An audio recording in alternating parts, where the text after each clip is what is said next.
Safari आचराने आता आपल्याबरोबर आहेत ते वेद शैलेंद्र जानवलकर.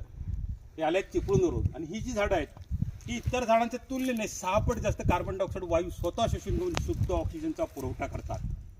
जसं जगाचा फुफ्फुस ॲमेझॉन आहे, मुंबईचं आर आहे, तसं सिंधुदुर्ग जिल्ह्याचे फुफ्फुस आहे लम्स आहे. आणि आपल्या गेल्याच वर्षी आदरणीय पंतप्रधान साहेबांनी सुद्धा मालवणच्या सभेत उद्घोषणा केली होती की मालवण आचरा मँग्रोव्ह कॉन्झर्वेशन. तुकाराम महाराजांनी सुद्धा जवळजवळ 500-600 वर्षापूर्वी म्हटलं आहे, वृक्षवल्ली आम्हा सोयरी आणि समृद्ध पर्यावरण. किंवा आता भारतातल्या प्रत्येक नागरिकाला जर चांगली हवा पाहिजे असेल तर प्रत्येक भारतातल्या नागरिकाच्या वाट्याला 422 झाडांची गरज आहे. पण दुर्दैवाने मोठी तफावत आहे. प्रति हेड किंवा प्रति मानशी फक्त 24 झाडच येतात. यालाच अनुसरून आपला पर्यावरणातील खारीचा वाटा उचलण्यासाठी वेद शैलेंद्र जानवलकर हे आचरा इथे आले आहेत आणि रायझोफोरा अॅक्युलेटा या कांदळी वनाच्या प्रजातीची त्या झाडांची आता लागवड करणार आहेत. आणि आता आपण परवाच एक उद्घोषणा आहे, एक पेड अपने माँ के नाम, तसं आता वेद शैलेंद्र जानवलकर एक पेड अपने माँ के नाम ह्या हिशोबाने आता तिथे रायझोफोरा अॅक्युलेटा या कांदळवनाच्या प्रजातीची लागवड करणार आहे. आणि त्याचा कालच वाढदिवस झालाय. वाढदिवसाचे औचित्य साधून तो इथे आचरा इथे आलाय. लोक पंचतारांकित हॉटेलमध्ये किंवा कुठेतरी आपला वाढदिवस सेलिब्रेट करतात, तर तफा वृक्ष निसर्गाच्या सानिध्यात येऊन आपल्या वाढदिवसानिमित्त वृक्षांची किंवा झाडांची लागवड करतोय. याचा बाकीच्या लोकांनी पण आदर्श घेऊन यांच्यासारखी झाडं लावली पाहिजे, झाडं जगवली पाहिजे. तरच हे ग्लोबल वॉर्मिंग किंवा वसुंधरा आपली तापमान वाढ आणि पृथ्वी वाचण्यास, वसुंधरा वाचण्यास मदत होईल. जय महाराष्ट्र. लावा सर दोन असं इकडे असं इकडे बघा. हो ते तसं असं ऋतुवाचं दोन तीन असं खाली. हां ओके जाणार खाली दाबा. हां बस बस बस बस. आता पुढे लाव. इथे इथे मागे तसाच सरळ तिकडे बघून लाव.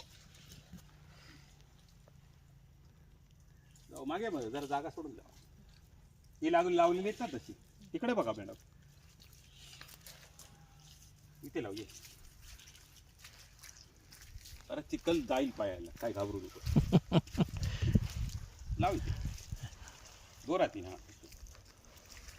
बस बस बस बस. तर तुम्ही या माझ्याकडे इथे ना या. तिकडे बघ. इथे मागे लावा म्हणजे पटकन जाईल. ओके बस बस बस. आता दुसरी लाव. पुढे लाव.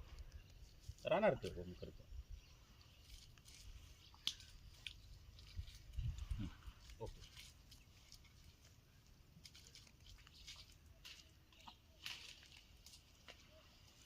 अशी ग्रो पटकन होते याची. हां हां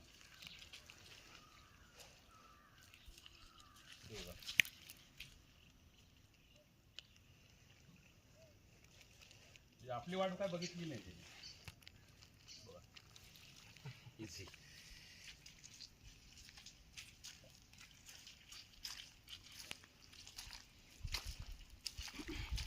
या पाय धुवा.